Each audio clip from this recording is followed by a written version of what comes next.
You're the wacky one. I'm the wacky. You're the wacky one. Well, Yeah. just in the episode we saw during the panel when you get crapped on by all the birds. I wouldn't say it's wacky as much as it's unlucky, severely. I'm verbally shit upon on the show, and now it was literally shit upon on the show. Print that. Okay. And that. Down low. This is a low angle. This is gonna make me look terrible.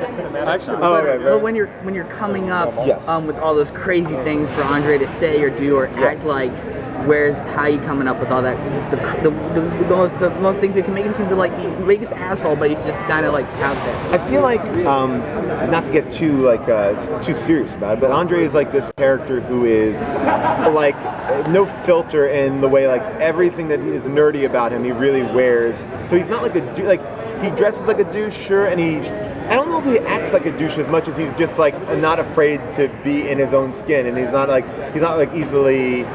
I don't know, he's like a punching bag. You can kind of get back up. So we improvise a lot. So it's a lot of just them feeding into me and me feeding into them, just trying to make it as extreme as we can.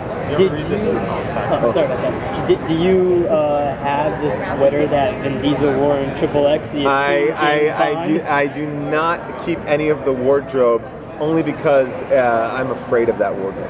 Doing this show has made me so nervous about clothing because after a while, like, you'll be wearing something so terrible and you'll be like, well, that's not bad. But it's only not bad because I'm wearing the worst clothes in the world. It's like, eating prison food and then somebody gives you like a Hungry Man dinner. Like, this is pretty good. It's like, no, it's only because you've been eating prison food is that it's really good. So I have to be careful because every now and then I said to my wife, I was like, I think maybe like this fedora is not bad. And I was like, oh no, fedoras are terrible. I can't wear that. So. Steve was talking about how you might be the guy on set most who gives back during the improvising, and the example we were talking about is a few seasons back when you come up with the acronym for SPUNK. Yeah. And like when you're doing that, like, do you feel like you have to give back more than the others because of your character? Because he creates a lot of the humor in the show to start with. Yeah, like I feel like for me, it's sort of like I don't think it would be fun to have Andre being this guy who's just like picked on and then like just like, oh guys, come on. So like I think the only way to kind of deflect that, I'm not going to block your camera, the only way to deflect that is to kind of unwittingly embrace it. And I think because it makes it more interesting too. It's like, instead of just being like, hey, stop it, so I think that's a little bit better. Yeah, I think so. Like, by the way, I don't understand why Andre is friends with these guys because if he was aware of it, he would be like, he'd have to be in therapy for a very long time or he'd just be getting out of his friendship. It's terrible friendship.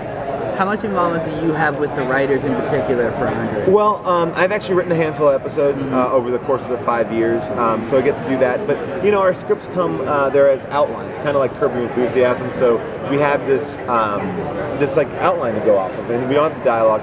And the writers are really Jeff and Jackie, who direct and are on set for every episode. So I would say we're very hands-on in every part of the process. It's kind of impossible not to be.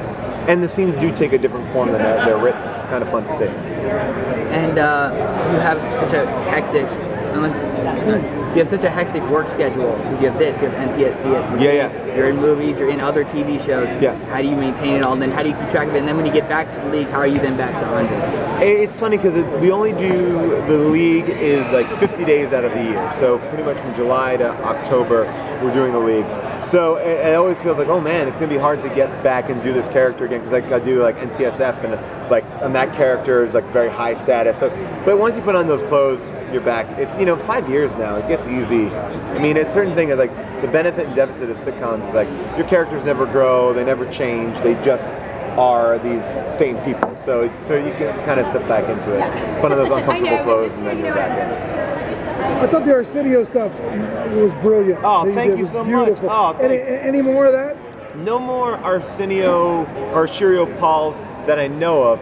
However, this might be exclusive to you. I look like I am potentially going to be on Arsenio Hall as our Scheer Paul. So that will be maybe happening. He had Max Greenfield on playing Vanilla Ice, and he interviewed Max Greenfield as Arsenio interviewing Vanilla Ice. So that was like an amazing moment for me to watch Arsenio Hall play Scheer Paul and then dress Max Greenfield up as Vanilla Ice and then interview him again. That was the most meta of meta moments of all time. You just mentioned how with sitcoms that sometimes the detriment is the characters stay the same, they just are. But in the last season, they definitely tried to give more to Andre, give him a wife and a But they took him away. They took him away. Yeah. But when you were doing that, and it seemed like did you enjoy the idea of him getting? Yeah, I still kind of miss the fact that Andre didn't get married because I feel like Jayma was so great. She's so funny, and it was nice to have an ally. And I don't think it takes away from the actual character. I just think it just gives me a different thing to play, like just another thing to do. Because not like that. Andre's dating life is not very well explored. What do you got there? A throw poster? Yeah. You want me to sign it? I would love that. You actually put it over, so I'm just grabbing it. Any other questions? What do you have a good question? Ask me a question about Walking Dead. I'll give you. Michonne dies in the first. So what do you think is going to happen in Walking Dead tonight? What do I think is going to happen? I'm excited. Actually, one of our writers for NTSF, actually one of our lead writers, he's on The Walking Dead this season. So that's really exciting. And oh, sorry, it's my wife. Oh, hold on. No, I can't answer my wife's phone call here. I don't know what's gonna happen. I actually do know a little bit what's happening. I can't spoil it. They're gonna get out of prison, and the governor's gonna be bad. That's all I know. That's all I can get. Did you come up with double entendres? I can't remember if I did. I came up with James Bondres, and I think one of the Harry Potter ones was mine, and 50 Shades of Dre or something like that. That was mine. But I mean, it's all everybody's. But Walking Dead. Here's a good thing. Our Filthy Sexy Teens. We did Filthy Sexy Teens, which is a new pilot we did for Adult Swim, and it just aired last week. And Steven Yeun plays who's Glenn on Walking Dead, plays a kid who is pretending to be gay but actually straight. And if anyone ever finds out his secret, he'll be ruined. And he was really funny. I'm a huge fan of your podcast. Yeah. How this get made. I'm just wondering, why no Michael Bay movies yet? Really? You haven't done a Michael Bay movie? And I've gone through it. You haven't. Wow, that's surprising. That's a really big hole. I don't know. Is that in the works? And now it'll be in the works. So stay tuned. Yeah, stay tuned for it. But also, you were talking about, I saw you tweet with McLeany after San Diego, and you were saying how we still haven't gotten to San Diego because they kept rejecting you. Yeah. So how'd you finally make it into New York? I don't know. New York is cooler than San Diego? Yeah, I don't know. Like that weird San Diego Comic-Con has been weird with us. They're like, it's not for our audience. But yet, as we saw, I mean, I think it is. So hopefully they'll, maybe this will be a good, chance to maybe get in there next year. I mean, look, they brought Wilfred and Sonny and Sons of Anarchy, so I feel like we are okay to go. So thank you, Wilfred. Thank you very much. Thanks, guys. Thank you very much. Thank you, guys. Thank you. Finally, he shuts the fuck up.